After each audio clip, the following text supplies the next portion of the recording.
Hey everyone, I was recently interviewed by Lara Heimann, owner of Lit Yoga, on her show Redefining Yoga, which talks about all topics related to health, wellness, fitness, and physical therapy. So I had a great time. I hope you enjoyed the episode. And as always, please like, share, or comment, and we would greatly appreciate a five-star review.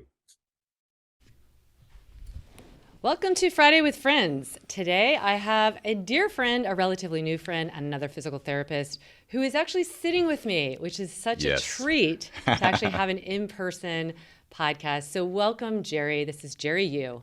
Hey, thanks so much for having me on the show, Laura. Yeah, Jerry had me in his podcast a couple months ago. It was so fun. And Yeah. so I'm equally excited to have you and hear more about you because I talked a lot about myself there. So Thanks. let's start off. Since we're both PTs, I always like Yeah. to know, like, how did your story begin with physical therapy? Like, how did you become interested, Yeah. and what was your path? So it's a very interesting story. I was actually like many of our colleagues who were interested in medicine.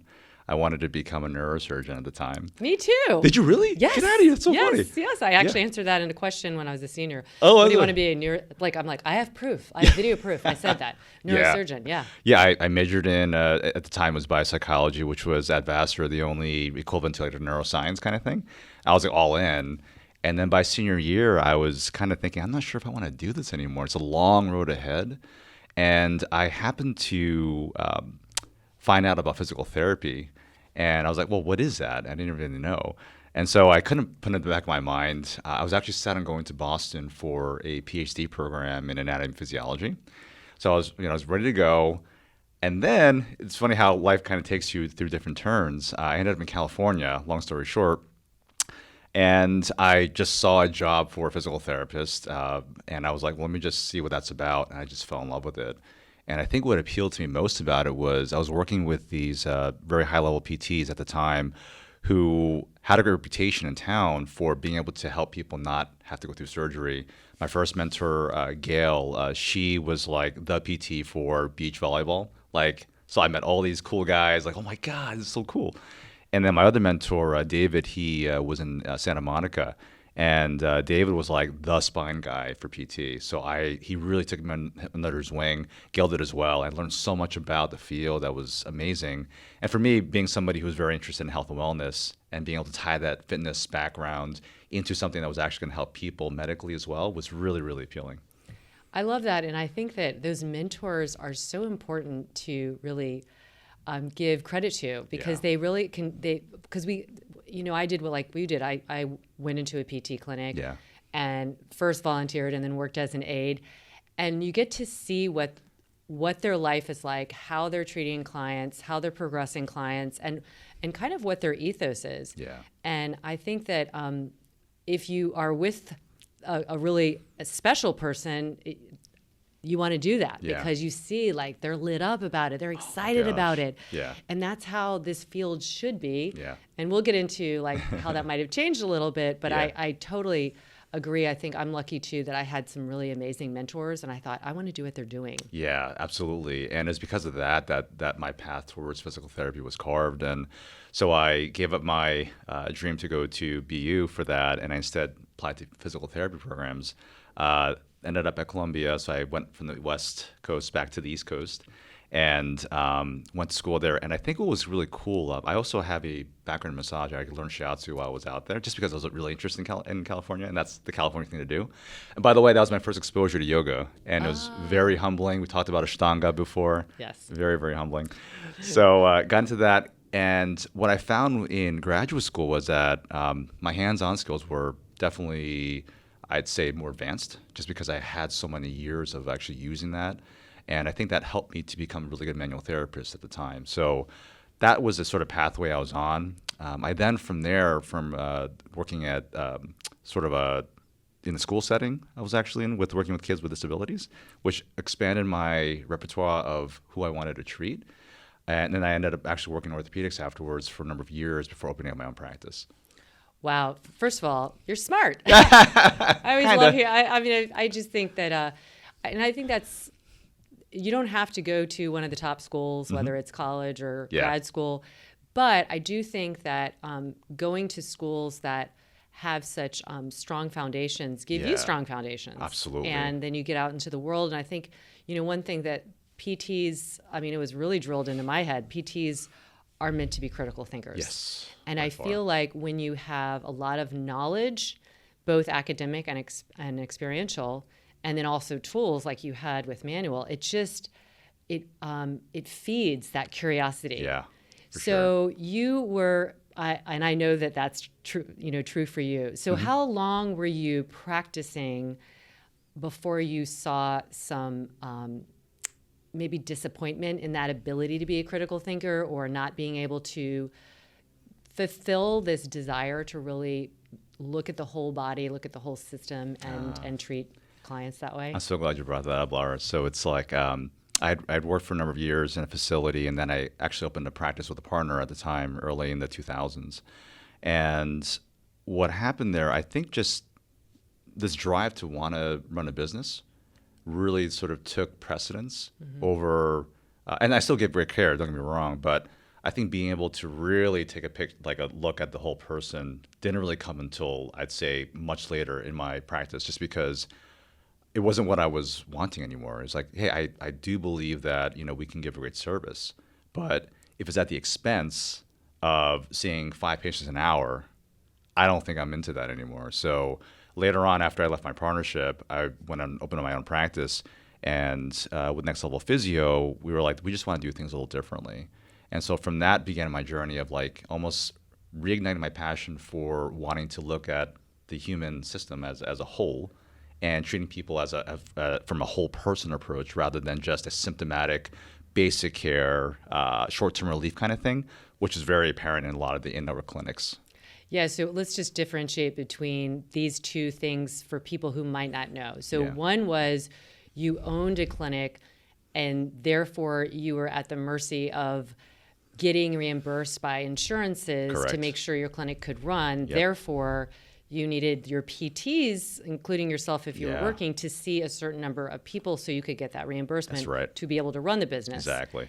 And then you tried another business model, which Yeah. is I'm not going to be beholden to insurances, so that I then don't have to see so many people, and I can actually really treat them. Absolutely. I can actually take care of them. And I think this is a big gap. And Yes. unfortunate, and it's so unfortunate is we Yeah. were talking about this earlier, like a lot of us pay insurance, a lot of us pay thousands of dollars a year. Yeah. And then we go and something does happen, and say we're otherwise healthy, and we got to go to the PT. And then it's like, okay, you're going to get 8 sessions. They're going to be paid for fully, and that's all you're going to get. Yeah. And then after that, you have to pay 50% or whatever it is. Exactly. And that might be a pretty good insurance plan, by Yeah. the way. As we know, there's Yeah. and so, but for 8 sessions, if you're going to one look like the clinic you were running before, you're coming in, and because the person who owns it has to keep it functioning, Yeah. you're going to be one of 5 people that PT is seeing in an hour, which Yes. means you might be lucky enough to get 10 to 15 minutes of one-on-one private, If you're lucky. if you're lucky. For sure. And so this is where the problem lies. Yeah. And I remember when I was in a clinical setting, this was just starting to happen. And I'm so glad I got out before it really became a problem, because Right. I know I was working with people who needed, I couldn't just leave them doing quad set Right. because they were neurologically involved. Yeah, And so exactly. it's like they needed hands-on. They needed an hour of Yeah. me being with them, doing a variety of things. And it's painful as people who want to help people, Yeah. who have been trained, who have been put in a lot of years, to then be subjugated to saying, you can only really do one-on-one care for 10 minutes. That's all Exactly. you're going to be able to handle. And meanwhile, you're going to be panting Yes. because you're running around. So Absolutely. hopefully you're going to have the clarity of mind to be really efficient in those Yes. 10 minutes. It is not a system that's set up for success No. for either the patient or the PT. Yeah, exactly. And it's funny because now you have all these private equity companies who've come into the picture, and obviously they are bottom line driven. And so they are also pushing for these bigger corporate mill practices to push the envelope and keep seeing more patients per hour, because they have to make their gains on this as well. And so now you have this very watered down version of PT.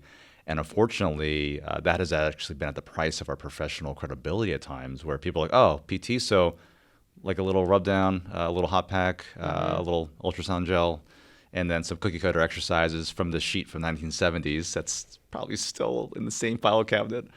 And so you have this, now you have this dichotomy of that type of PT. And I'd say we have our other types of PT where we're more cash based at a network. And yes, we are not the cheapest game in town, but I can guarantee you that results and outcomes are way better than, XYZ PT down the street that's seeing 5 patients an hour. Well, and the fact that you've done both, I think you're probably, you can say, Yes. and by the way, getting off, going and doing it on your own, Yeah. you're doing that because you have the love for the field, Yeah. not the love for the money per se, right? Because we Right. both know that there's a big risk involved. Yes. And I think it's important for us to really talk about, for people, everybody listening who, number one, might have had not a great experience in PT and doesn't value it. We totally understand. Yeah. And that's too bad, because people who are going into this field, I think every single one of them is going into it because they want to help people. For sure.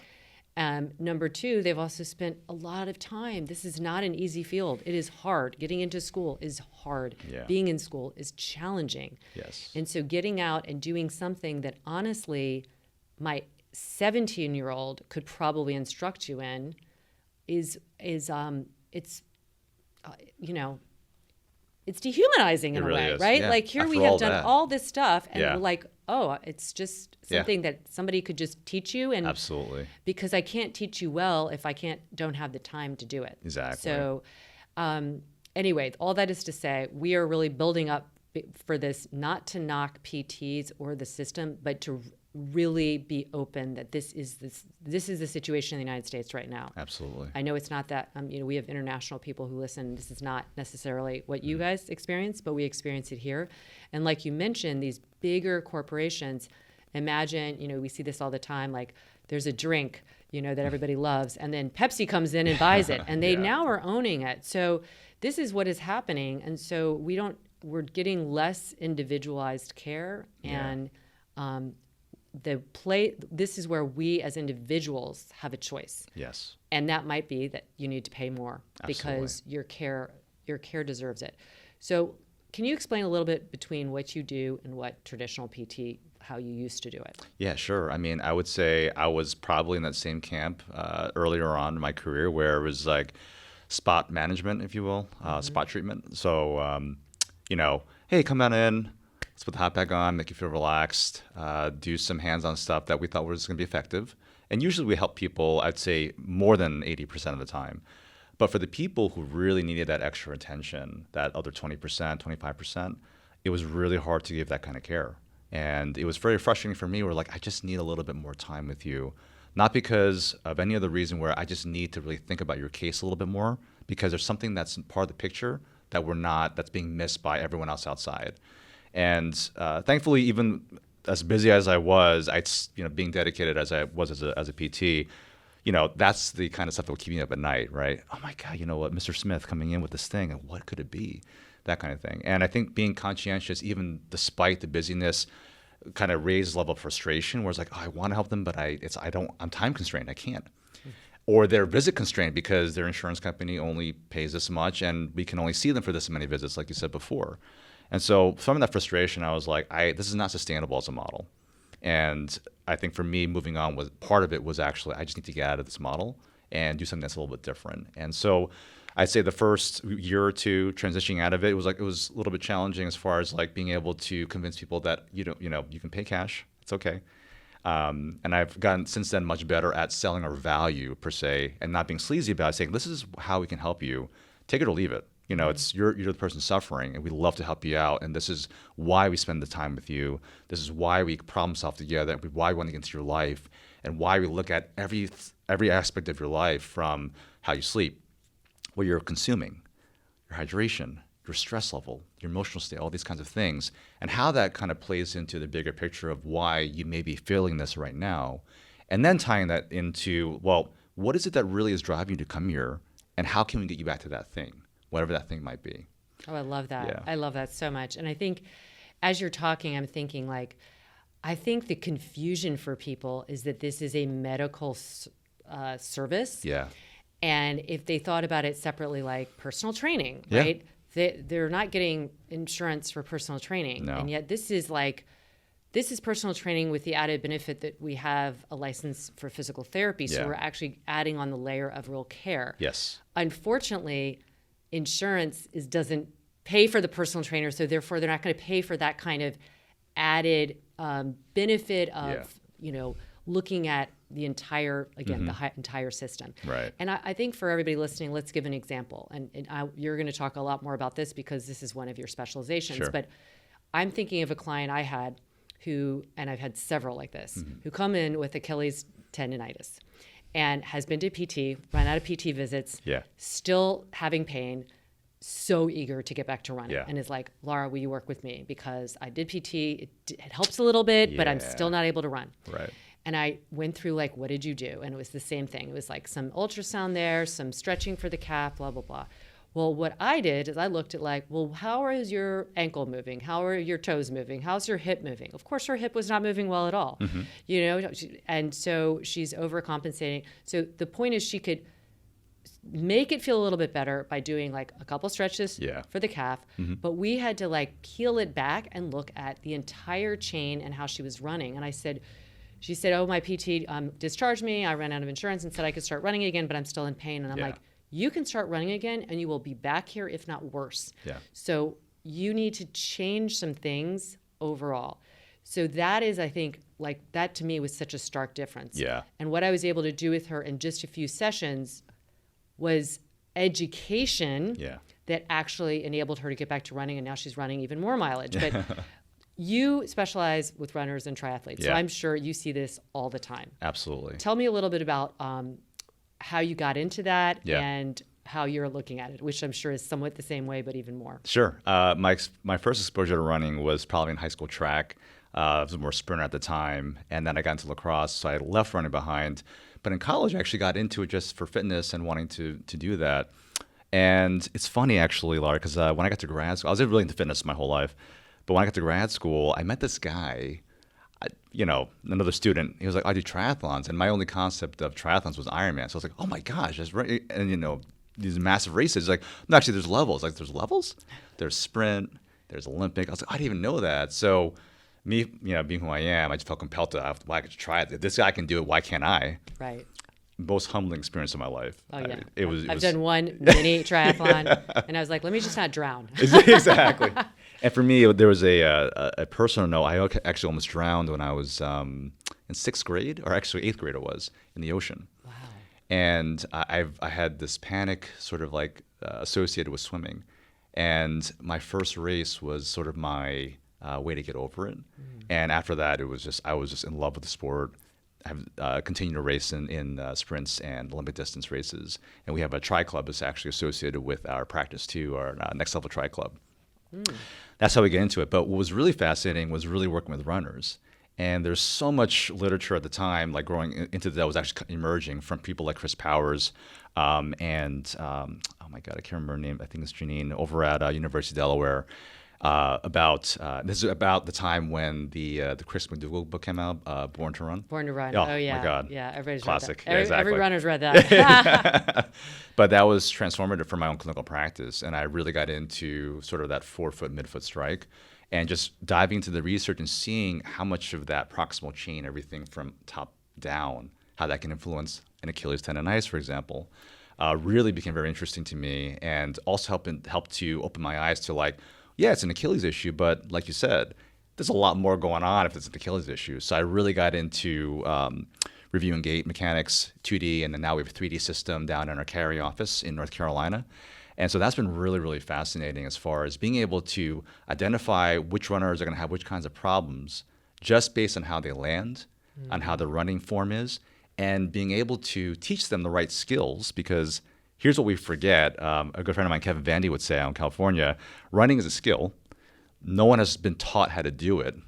And so as a result, you just do what you think is running. And that starts at a young age. And the problems that we see 20 years later oftentimes arise from the way that you're running based on how you thought running should be. And so when we make modifications just in how people run based on their gait analysis, there's a lot of benefit, not only on how they feel physically, because a lot of them come with knee pain. And I know in your podcast before you mentioned that the knee is just the middle guy. You got to look above and below. So looking at the entire picture of how this person's running, being able to get them back to those things that they want to do just by modifying their running is amazing on one level. But the other thing is having them run faster than they ever have before. My one favorite testimonial, Chrissy, who was on our YouTube channel, she had run a 3:10 marathon to qualify for Boston, which is in a feat in and of itself. Yeah. She qualified for the year after, and she had a high hamstring issue, which a lot of runners have, a proximal hamstring strain. 3 months out, she didn't know what to do. So through word of mouth, she found us, and she found out that we specialize in running and triathletes. Came in, and the first thing we did was film her running. And she was like, nobody's ever done that before.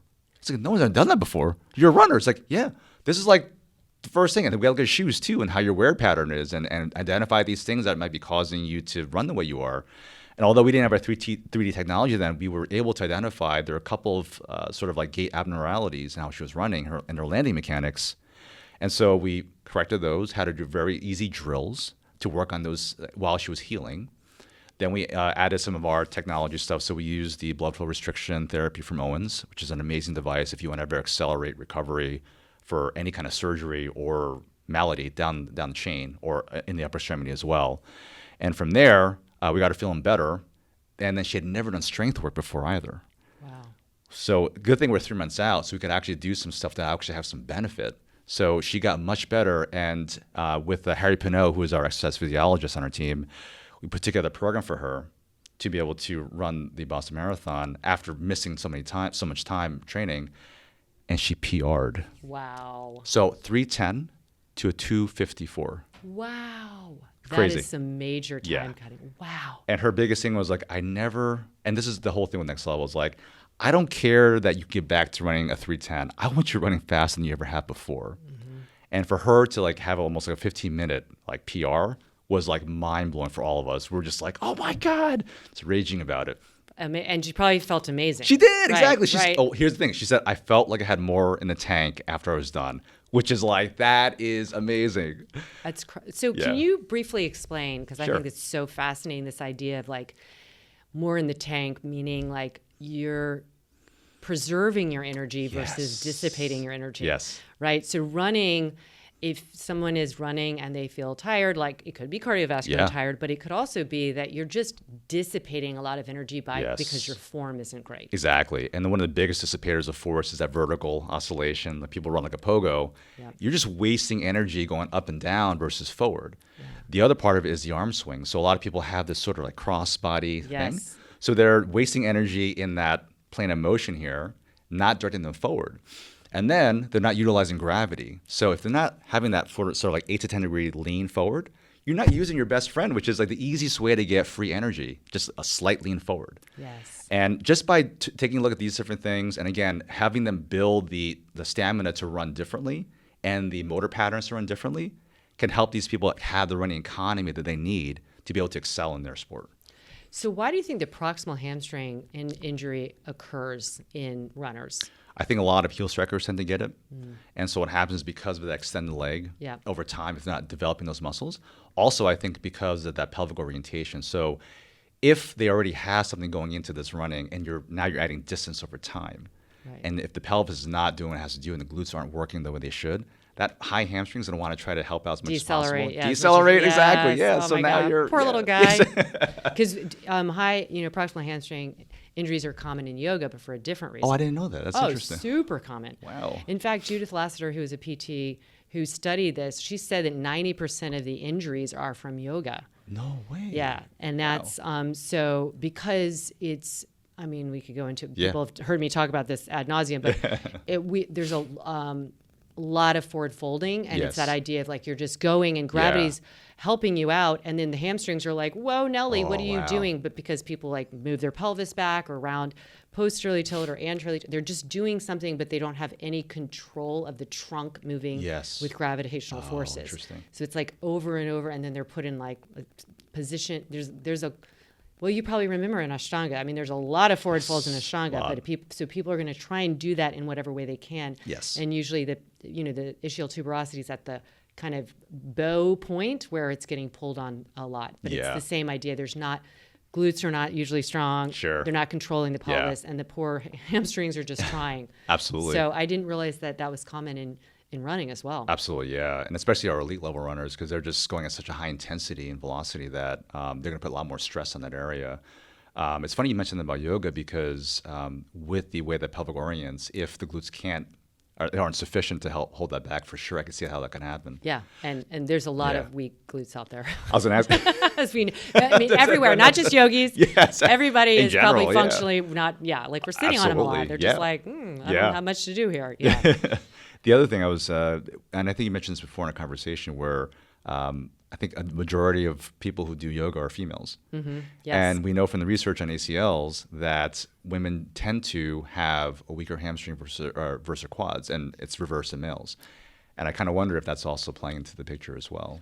I think so. I think it's the carrying angle, the weakness of the glutes and posterior chain in general, sure, and not stabilizing. And I think there's just the lateral hips. I think it's the whole, like everything around the pelvis is not as stable. Yeah. So, and I'm sure that they're just not managing that force. So, okay. So you have lots of runners. So runners should definitely look up Next Level Physio, but thank you. You also treat other people as well. So I think this is something, if I could like scream from the rooftops, I would rather you not go out to dinner and go and see somebody like Jerry because you deserve to feel your best. And what is part of, I think, our culture and understanding with insurance and healthcare is all that is you wait until something is wrong. Yeah.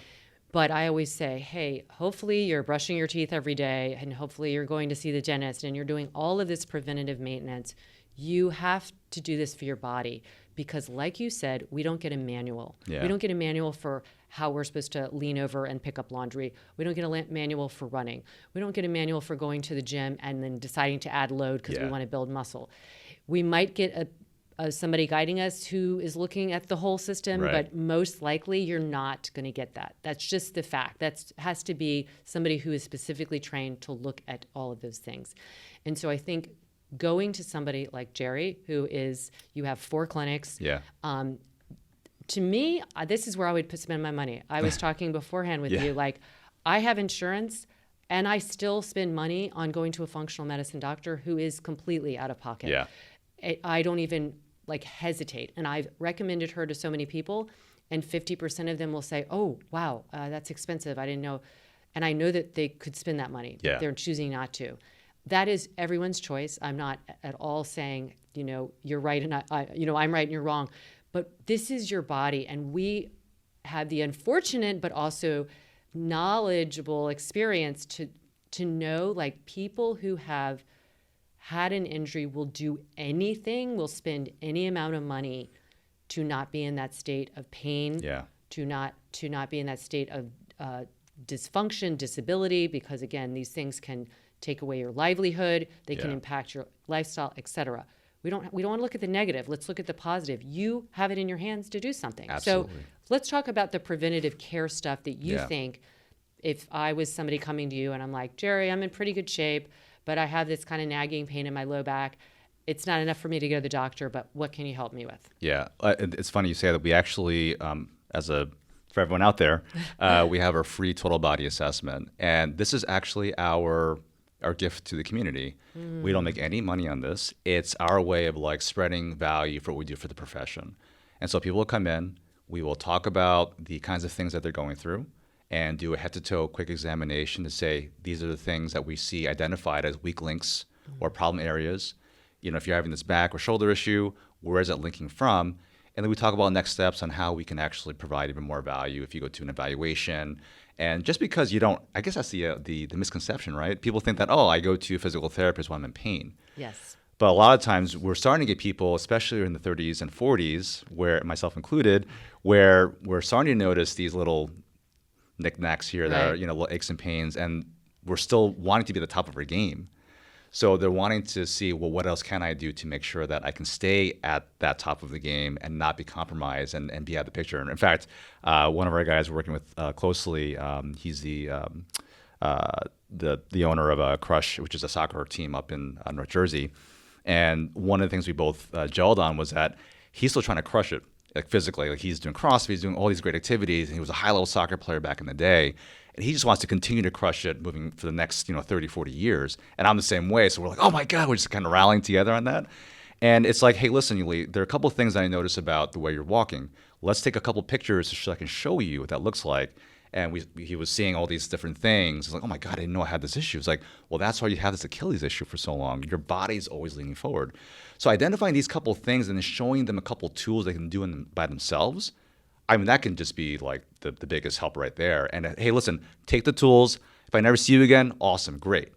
If you happen to need me, because you might need me based on what I'm seeing, you know where to come. I love that. And another thing you just said is really important. And I think people that listen to me long enough know, we don't know what we're doing. We really don't, because it's a habit. It's a hardwired thing. We might not know. Like I had somebody here doing a private with me, and every time she lifted her arms, her toes would lift. And I was like, and I started looking, and I was like, oh, well, because she knows intellectually, because she's gone through my training, she shouldn't push her ribs out. But she's holding them back. But when she lifts her arms, that is still there. That she's lifting that, and she's lifting her toes because she kind of leans back. So I was like, plug your toes down. She's like, oh my gosh, I feel that so differently. She would never have known that, right?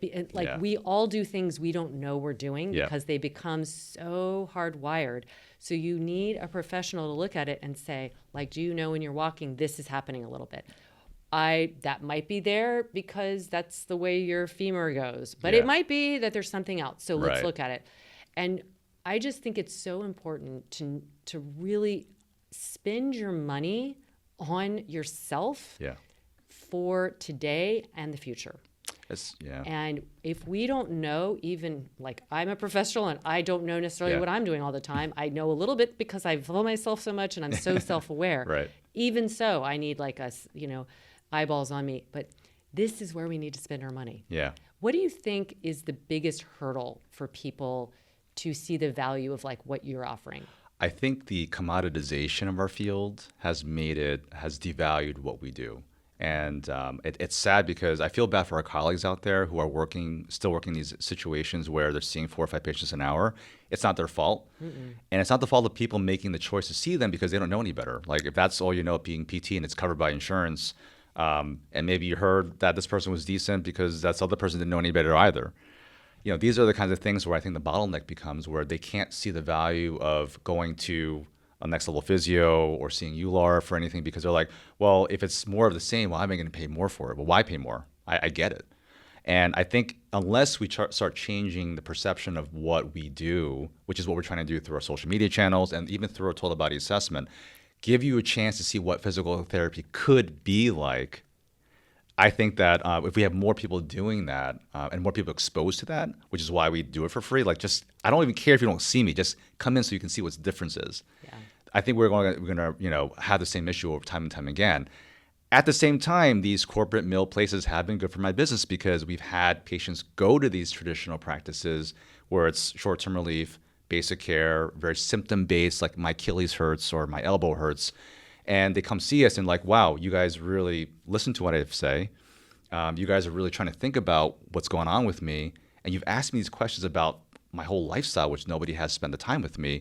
And you filmed me, for crying out loud. Right. Like, who has that time to take a look at how I run or how I squat or how I do a snatch, all these kinds of things. And because of that, they see the value in that and they say, this is where I need to be. Yeah, I know. I understand the unfortunate, they've had something and then they had to compare to. Exactly, yeah. And sometimes that's what people need. But I just am going to preach it until I can't do it anymore, which is that we have to start valuing our health.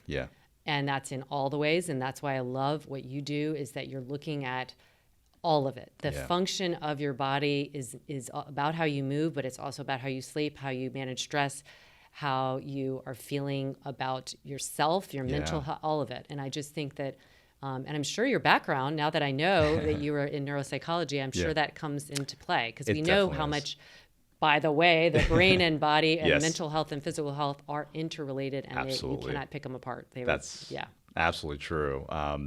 And I think just that, having been in that pathway has led me to where I am right now. And even just, going back to mental health, just knowing how much of an impact we can have people and having, especially when they have chronic pain.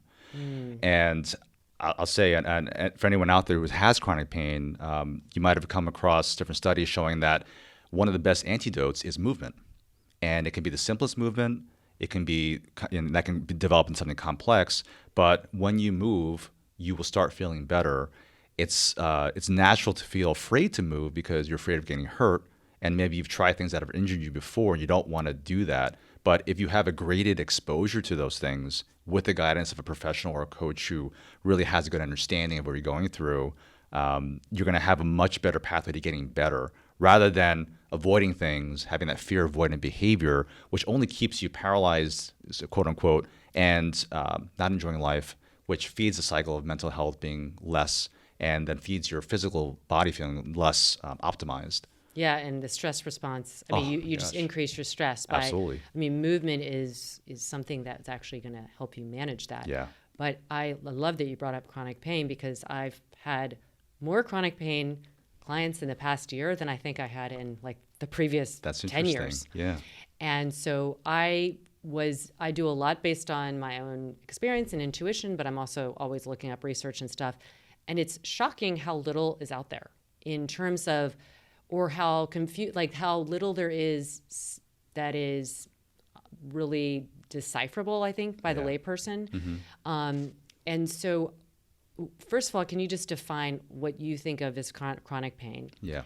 And then what should people, besides moving, like I can think of the things I've told my people to not necessarily do because it's, again, a short-term fix. But what are some suggestions beyond like moving? Like what are some ways that people can start to feel better about treating their chronic pain? Absolutely. I think the first step is actually being willing to and actually finding professionals who understand that chronic pain it's a long-term process.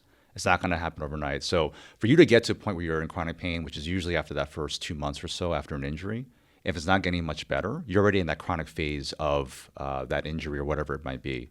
And that can lead to more kinds of pain because now you become hyper aware to those symptoms. And as a result, now you move even less. So I think the first thing, having willingness to get better. Second thing is finding the right professional to help you out there. And then 3, identifying the things in your life that are making you feel that way as well. Because there's a lot of emotional, mental factors that we talked about before. There's a lot of habits that we get involved in, whether it's the substances that we take, whether it's the sleep patterns that we have. If you're a poor sleeper, what's your sleep hygiene like? If you're not getting sleep, your body cannot recover. It's impossible. So these are all things that we ask in our questionnaire just because we want to find out like what is really the root cause of why you're still in pain. And then understanding that when you do start to move and address this, it ain't going to feel that good for a while. And we know that because your brain's like, oh man, your brain's on hyper alert now. There's that big sort of like sensory map that's occurred over time. And in order to reduce that map in the brain of that pain pattern, we have to actually extinguish it by doing things that don't feel that great. Yeah, and I think in a way, chronic pain should almost be looked like as more of a brain thing than a body thing. Yeah. And what I was kind of alluding to, and this is, again, not to dismiss some use of this, but what I have seen in the people that have chronic pain, and I was thinking more chronic regional pain, but I've seen a lot of people with chronic pain, like 2 months. I've seen tons of those. Yeah. No matter what version, having somebody give you a shot for it is treating the body. Yeah. It's not treating the brain. Yes, you're absolutely right. Okay, so again, I don't want to, if somebody's like, well, it was the only way I could function getting this shot, that's fine. But you then also that's just like helping you, like, the Band-Aid. It's a Band-Aid, Yeah. it's a bridge. And the people that I saw, especially in this past year, but I've seen them a lot in, general body chronic pain, have tried all that, have gone and they're like, oh, I'm on my last cortisone shot. Should I not have it? And I'm like, oh, like there's a reason there's a certain number. Yeah. And if somebody isn't educating you about all these other things, Yeah. and with chronic pain, again, it is the brain has kind of been overloaded in its opinions that you shouldn't be doing something. I like that. Right. Yeah. So I think in some ways, if you're experiencing pain, don't have like, it's so hard not to have like a really negative and hateful feeling toward that body part, and it's often not that body part. Exactly. It's just some other faulty wiring.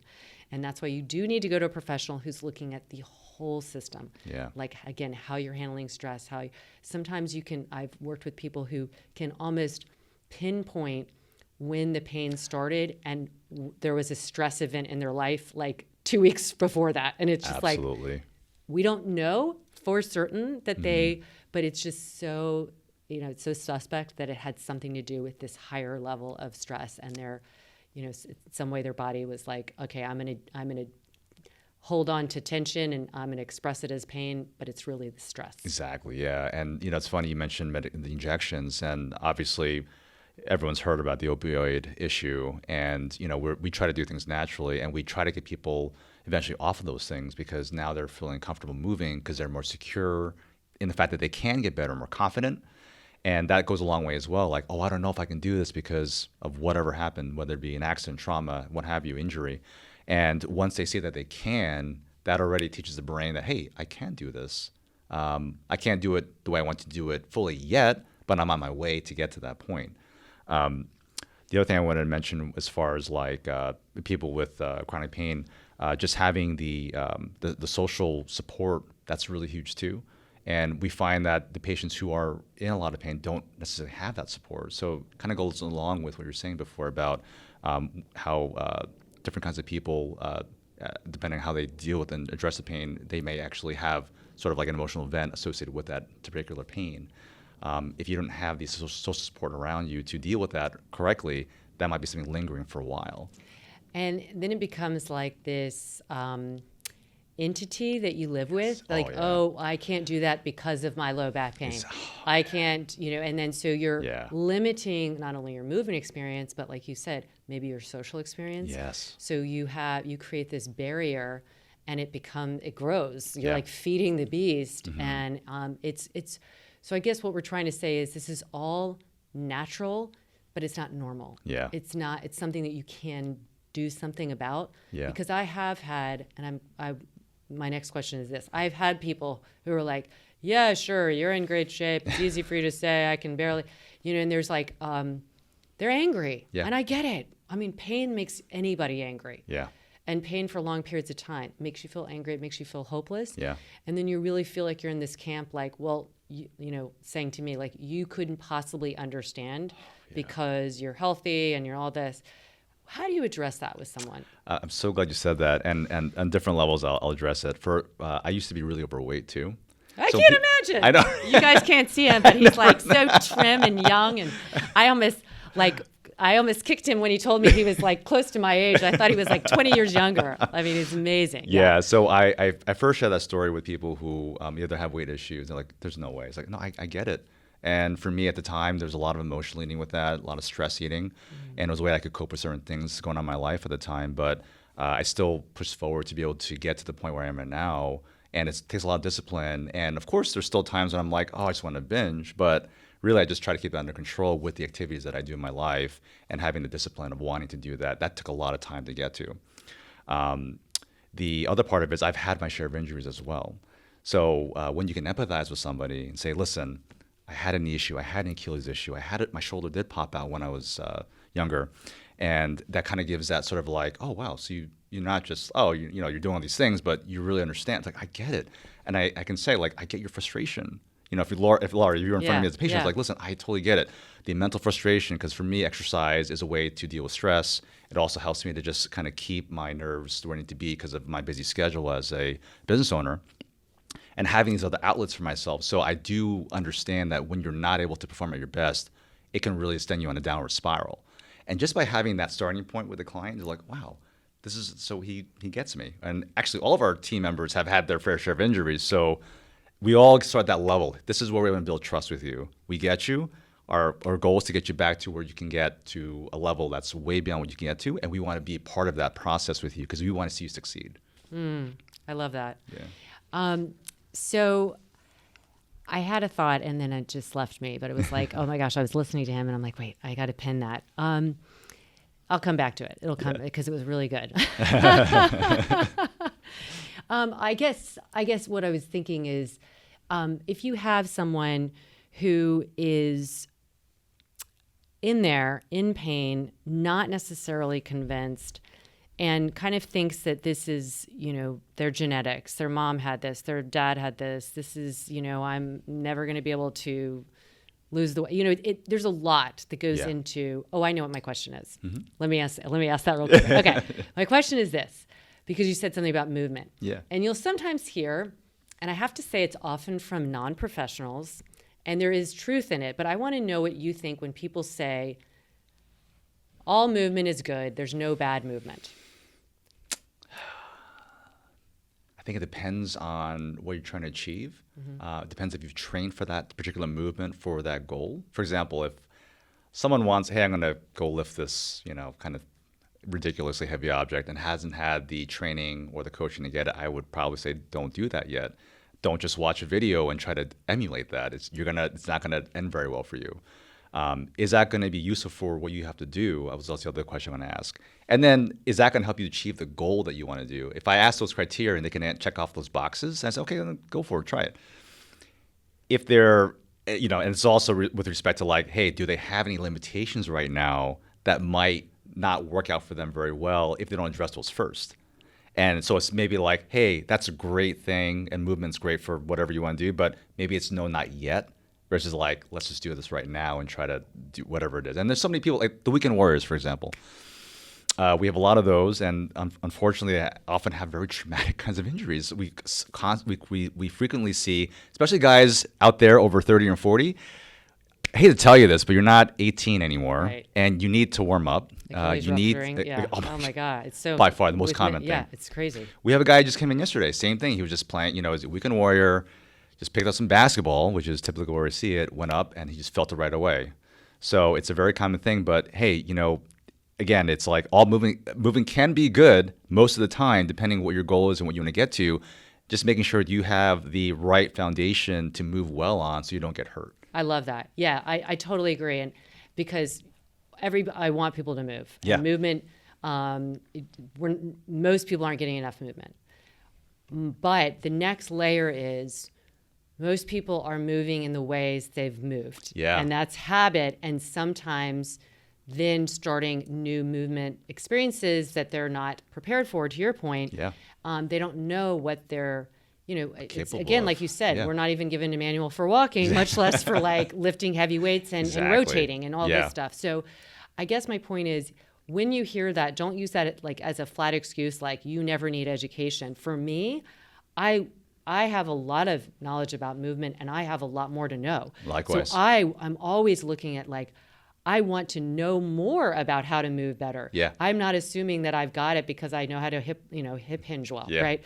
So I think it is, yes, any movement, like we do want to move because versus not moving. Yes. But that's sure. kind of a low bar.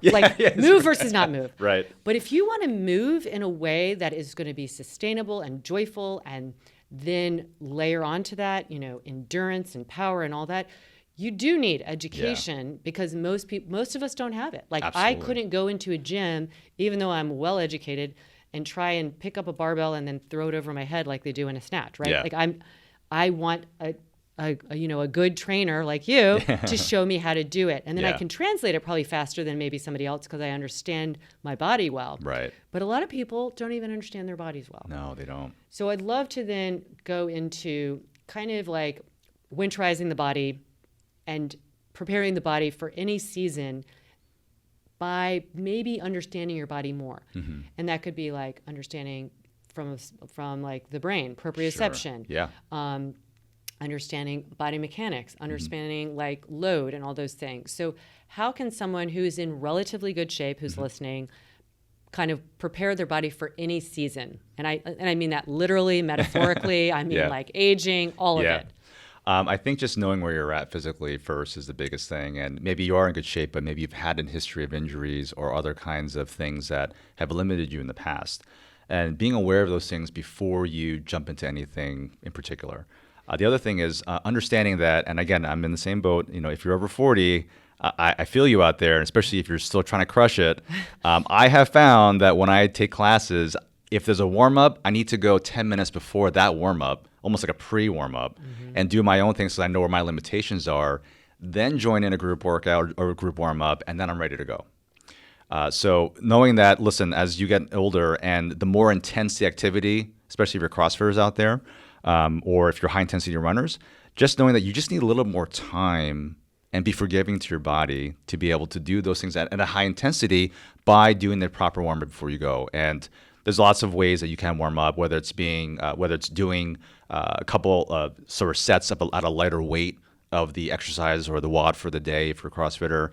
If you know you're going to have a track workout if you're a runner out there, or a hard FTP on the bike, just knowing that before you go, just easing into that particular intense activity is going to be a good way to quote unquote winterize yourself for the entire year, if you will, and as you get older. I love that.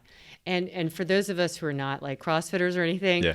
How do you suggest people coming into, and I know January is always like a big time to start new things, but almost approaching like any day can be a January. Yeah. Any time can be that. like, I'm starting like my progress.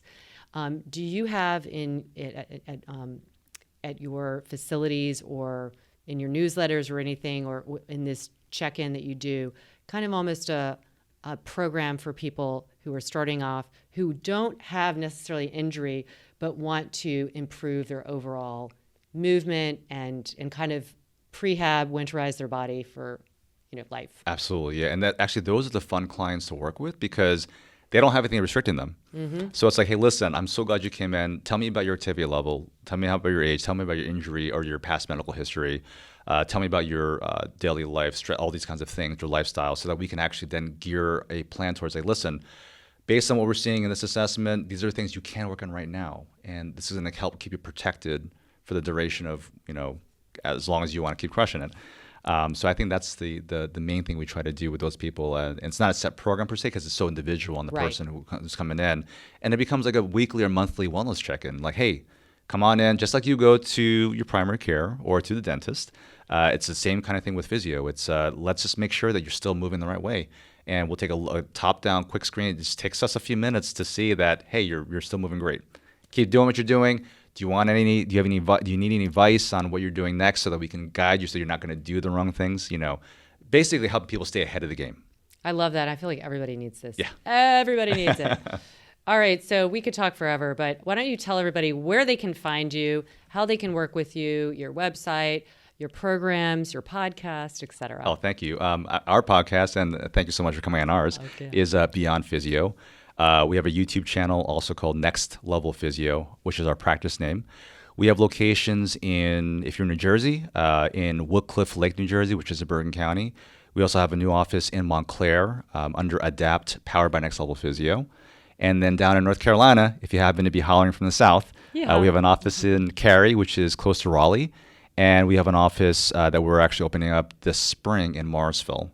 That Morrisville actually is a great spot because that's where we see a lot of our triathletes because we have a pool in there.